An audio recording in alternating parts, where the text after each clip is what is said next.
오늘 하나님 말씀은 신약 성경 요한복음 제11장입니다. 요한복음 제11장 32절부터 44절까지입니다. 말씀 봉독에 올립니다. 마리아가 예수 계신 곳에 가서 배웠고 그 발 앞에 엎드려 이르되 주께서 여기 계셨더라면 내 오라버니가 죽지 아니하였겠나이다 하더라. 예수께서 그가 우는 것과 또 함께 온 유대인들이 우는 것을 보시고 심령에 비통 여기시고 불쌍히 여기사 이르시되 그를 어디 두었느냐. 이르되 주여 와서 보옵소서 하니 예수께서 눈물을 흘리시더라.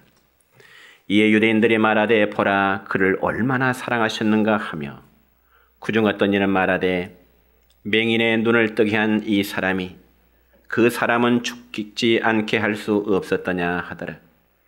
이에 예수께서 다시 속으로 비통히 여기시며 무덤에 가시니 무덤이 굴이라 돌로 막았거늘 예수께서 이르시되 돌을 옮겨 놓으라 하시니 그 죽은 자의 누이 마르다가 이르되 주여 죽은 지가 나흘이 되었으매 벌써 냄새가 나나이다.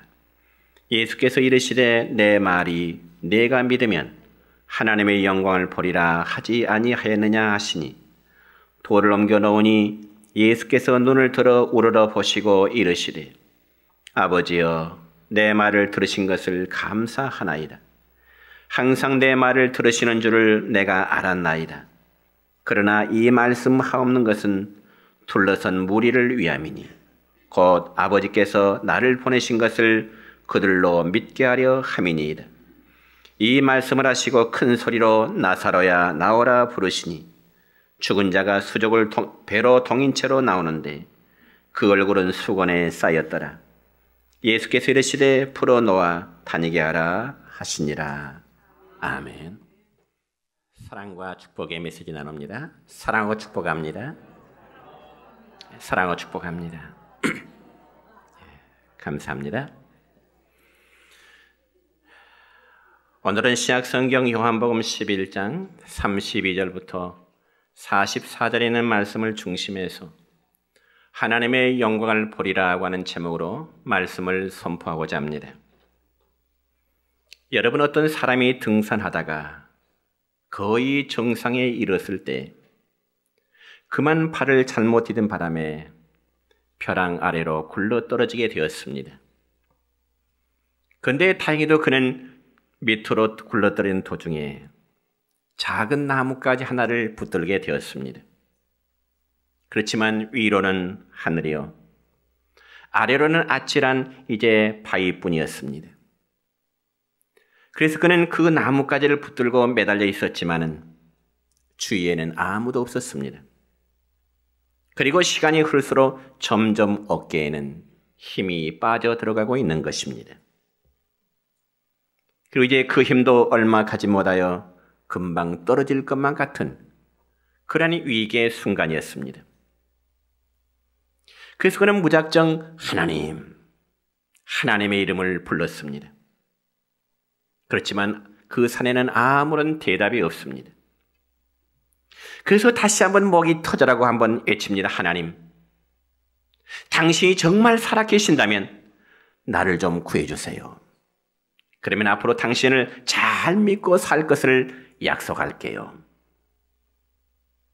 그때 한참 정적이 흐른 후에 엄청나게 큰 목소리가 쩡쩡 울리기를, 그래, 모두 다 나같이 어려운 공경에 처했을 때는 너와 똑같은 소리를 하는 거지.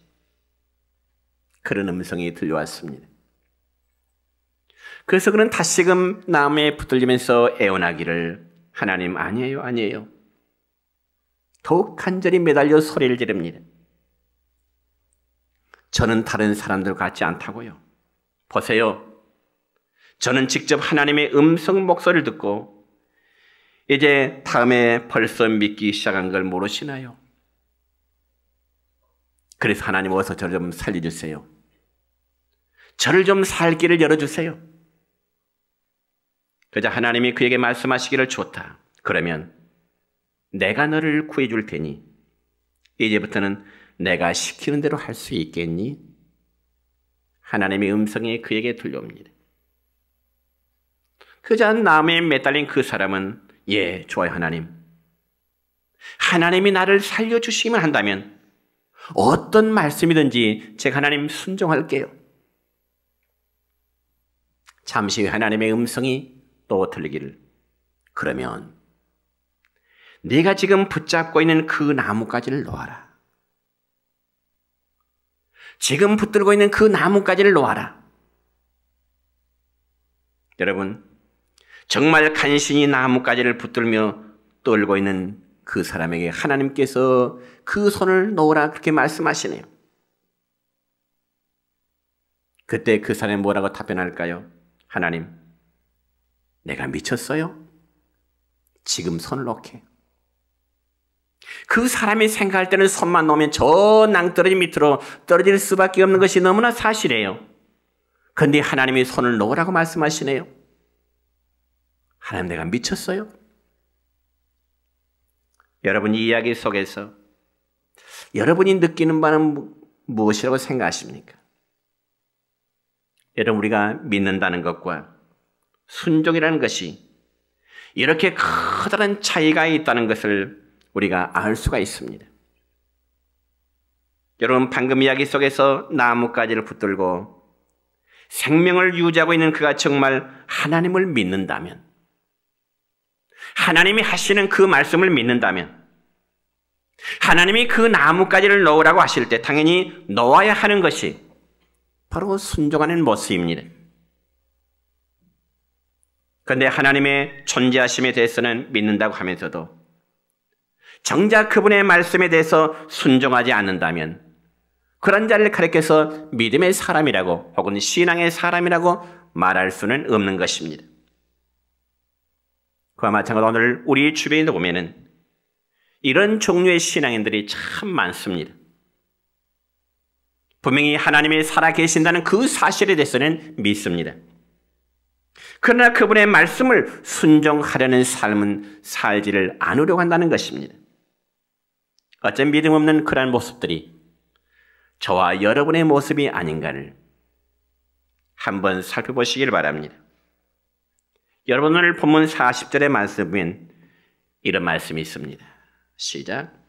예수께서 이르시되 내 말이 네가 믿으면 하나님의 영광을 보리라 하지 아니하였느냐. 아멘. 여러분, 우리가 예수님의 말씀하신 바를 믿고 순종하게 될 때 우리는 하나님의 영광을 보게 될 줄로 믿습니다. 그렇다면 오늘 우리는 본문의 내용을 살핌으로 은혜가 될 수 있기를 축원합니다. 첫째는 예수님께서 눈물을 흘리심이십니다. 여러분, 예수님께서 눈물을 흘리셨다는 표현이 좀 생소하게 느껴지는지 모르겠습니다. 그렇지만 오늘 분명 본문 35절의 말씀을 보면 예수께서 눈물을 흘리시더라 이란 말씀이 있습니다. 그럼 왜 예수님께서 눈물을 흘리셨을까요?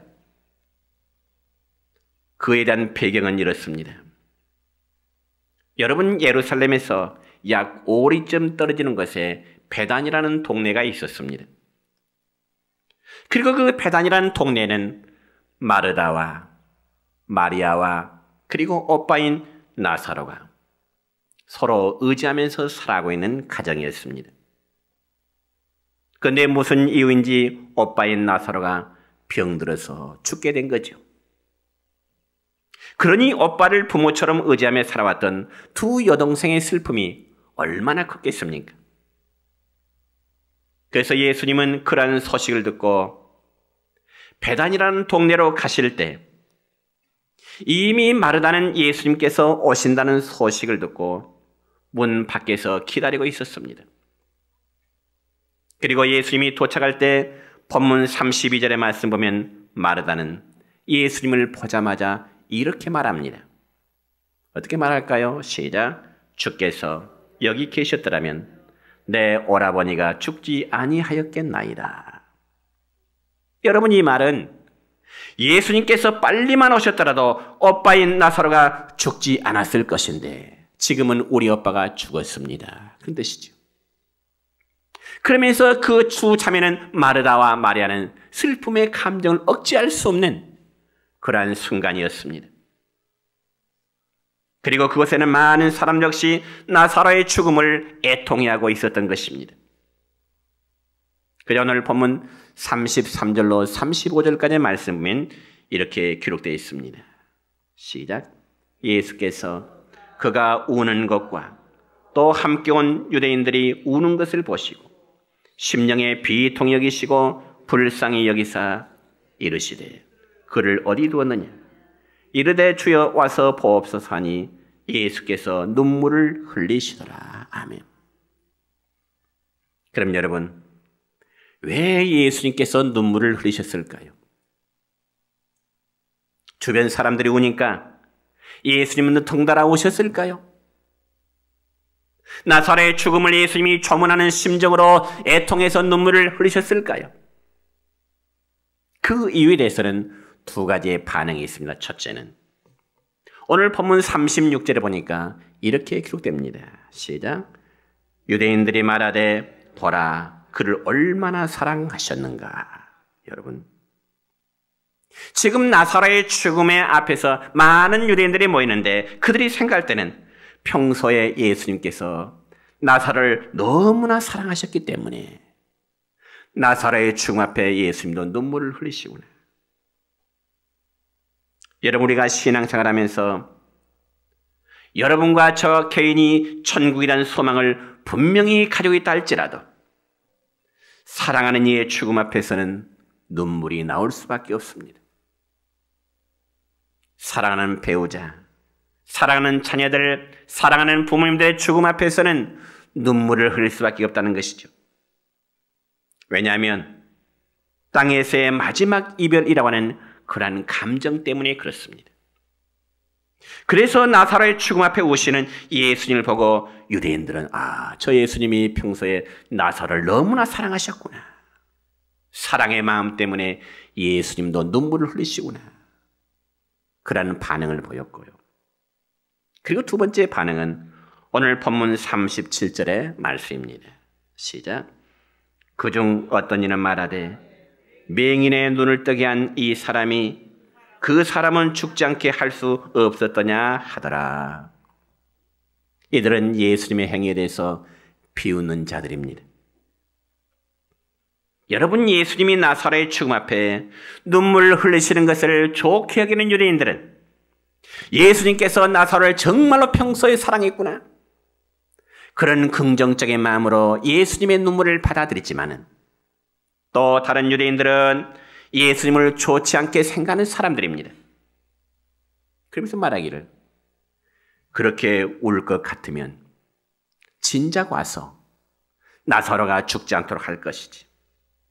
왜 나사로의 죽음을 막지 못했어? 한마디로 예수님의 눈물 흘리심을 바라보고 비난하는 조롱하는 무리들입니다. 여러분, 이런 투로 말하는 사람들은 오늘날도 대부분 남의 말 하기를 좋아하는 사람들의 부류입니다. 그리고 그런 말은 비난과 조롱의 말이 대부분이지요. 그렇다면 이런 반응을 보면서 우리가 느끼는 바는 무엇입니까? 사람이란 누군가를 한 번 좋지 않은 눈으로 보기 시작하면 상대방이 무엇을 하든지 항상 눈에 거슬리게 보일 수밖에 없을 것입니다. 그래서 그런 자는 울어도 안 되고 웃어도 안 되지요. 그가 어떤 식으로 행동해도 얄밉게 보일 수밖에 없을 것입니다.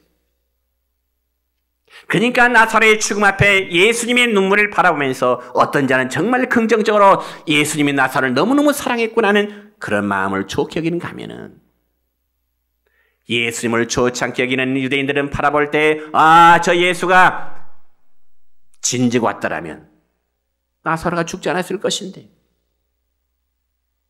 여러분, 그럼에도 불구하고 예수님은 주변의 사람들의 어떠한 반응을 보이든지 상관없이 죽어버린 한 영혼까지라도 끝까지 사랑하고 계셨던 것입니다. 그리고 지금 우리 모두를 부르셔서 주님은 모두를 사랑의 대상자로 여기고 계시는 것입니다.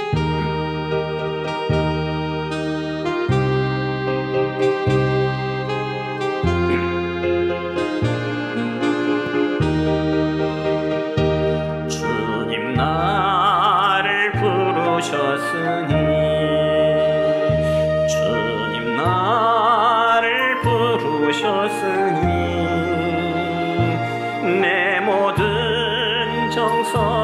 내 모든 정성 주만 위해 바칩니다. 주님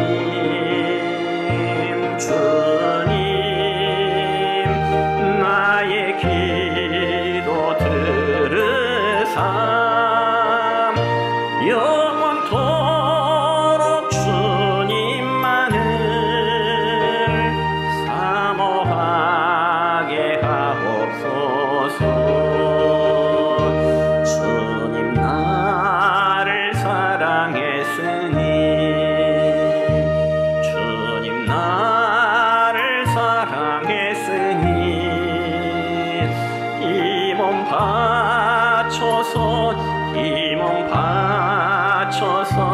주만 따라가렵니다.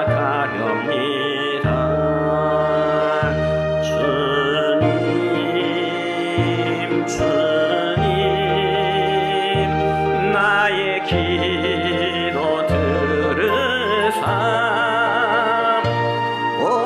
언제까지 주님만을 사모하게 하옵소서.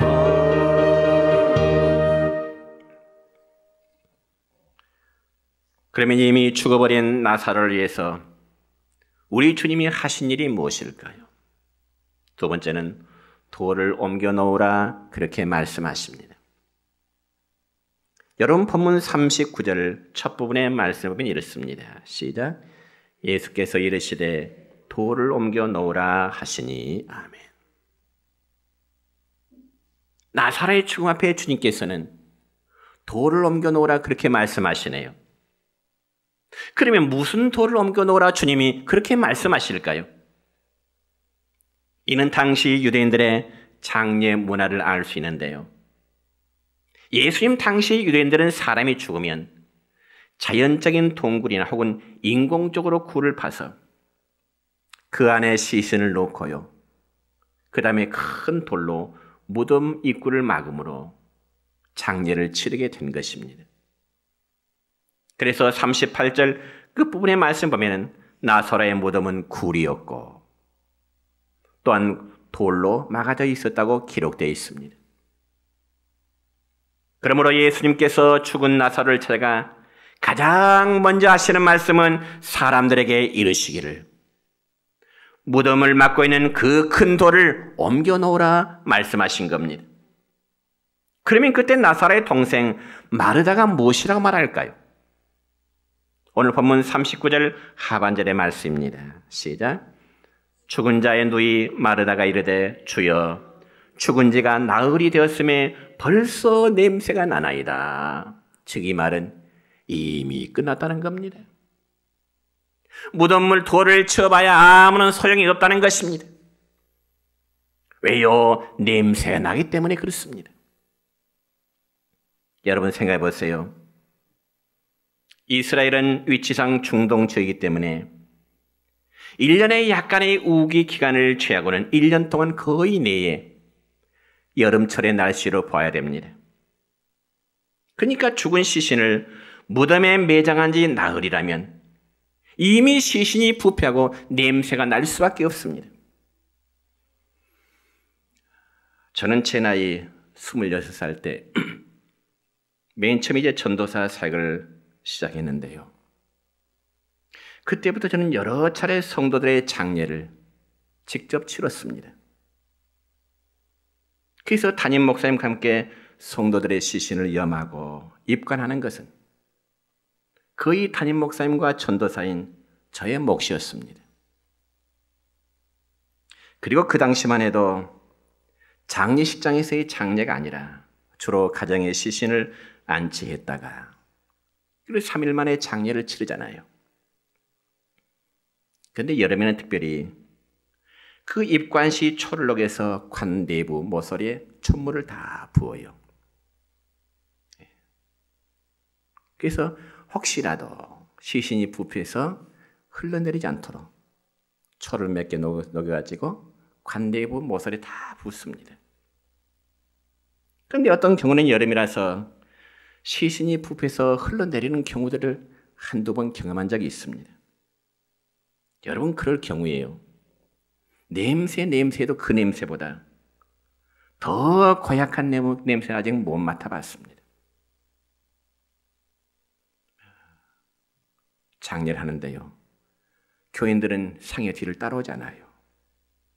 그 고약한 냄새 속에 따라간 사람은 담임 목사님과 그 다음에 전도사님 제가 뒤에 쫄쫄 따라가죠. 그러니까 예수님도 이미 죽어서 장사 지낸 지 나흘이나 된 그 나사렛의 무덤 앞에 이를 때 시체가 썩어서 냄새 난다고 하는 것은 너무나 당연할 수밖에 없습니다. 그래서 마르다와 마리아 자매는 그들의 오빠인 나사로를 장사 지내므로 이미 나사로에 대한 모든 것도 함께 정리해 버린 것입니다. 그리고 그들에게 남은 것이라는 것은 오빠를 잃은 그 슬픔의 감정을 이젠 조용히 가라앉히는 것입니다.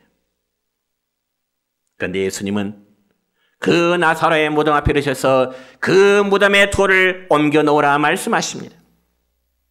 그러니 오빠를 잃은 슬픔이 감정을 한 3, 4일 동안 잠재해 놓았는데 예수님은 다시금 그들의 아픈 마음을, 아픈 모습을 들추어내는 것처럼 그렇게 여길 수밖에 없는 거죠. 그래서 마르다가 말합니다. 예수님, 죽은 자가 나흘이 되매 벌써 냄새가 나요. 냄새가 나요. 이 말은 예수님이 나사로의 상태를 모르기 때문에 알게 하려고 하는 것이 아니라 이미 나사로의 문제는, 자기들의 오빠의 문제는 자기들 안에서 이미 정리가 됐다는 것입니다. 그리고 너무나도 고통스럽고 인정할 수 없지만은 그럼에도 불구하고 이제는 다 정리했습니다. 그런데 이제야 무덤문을 열어서 뭘 하겠다는 것입니까? 아마 그러한 반문조지요. 성도 여러분, 죽음은 인간의 한계입니다. 그리고 사람이 죽은 후에는 우리가 할 수 있는 것이 아무것도 없습니다. 그래서 죽은 자를 땅에 묻고요, 그 사람에 대한 모든 것을 정리하는 수밖에 없습니다. 그러나 예수님은 죽은 지 나흘이나 되어서 썩어가는 나사렛의 무덤문을 다시 열라고 말씀하십니다. 그 이유가 무엇일까요? 무엇 때문일까요? 그것은 사람이 죽었다고 해서 예수님까지 아무것도 할 수 없는 것이 아니기 때문에 그렇습니다. 주님은 나사렛의 모든 일 아직 정리하지 않았습니다. 비록 마르다와 마리아는 오빠의 죽음으로 모든 일이 다 정리됐다 할지라도 예수님은 나사로에 대해서 아직도 하실 일이 있다는 말씀인 것이죠. 그래서 비록 나사로가 죽어서 무덤에 묻혔다고 하더라도 돌을 옮겨 놓으라 말씀하신 겁니다. 그렇지만 여러분, 돌을 옮겨 무덤을 열어놓으라는 예수님의 명령에 아마 마르다는 굉장히 당황했을 것입니다. 여러분 생각해 보세요. 무덤에 장사 지낼 때도 아마 자기 오빠 나사로의 모습이 좋은 모습은 아니었을 것인데 이제는 이미 죽어서 나흘이나 되어서 썩어가고 있는 사람을 다시 본다고 하는 것이 얼마나 충격적인 모습이 되겠습니까? 그러나 그때 예수님께서 마르다에게 주시는 말씀이 있습니다. 그 말씀이 무슨 말씀일까요? 자, 본문 40절입니다. 시작. 예수께서 이르시되 내 말이 네가 믿으면 하나님의 영광을 보리라 하지 아니하였느냐? 아멘. 이 말씀은 참으로 예수님께서 마르다가 끝까지 예수님을 믿고 한번 따라와 봐라, 그라는 의미입니다. 그리고 어느 정도 따라오다가 자기 생각과 다르다고 스스로 판단해서 물러서려 하지 말고 끝까지 믿으라고 하는 그런 말씀입니다. 여러분에게 이러한 믿음이 있기를 축원합니다. 그리할 때 하나님의 영광을 보게 될 것이라고 주님은 마리아에게 지금 설득하고 계시는 것입니다. 그럼 우리는 여기서 귀한 영적 교훈 하나를 얻게 됩니다. 그게 무엇인가 하니 따삽시다. 신앙이란 끝까지 경주하는 것이다. 믿습니까? 신앙이란 끝까지 경주하는 것입니다. 그리고 신앙은 한눈 파는 것이 아닙니다.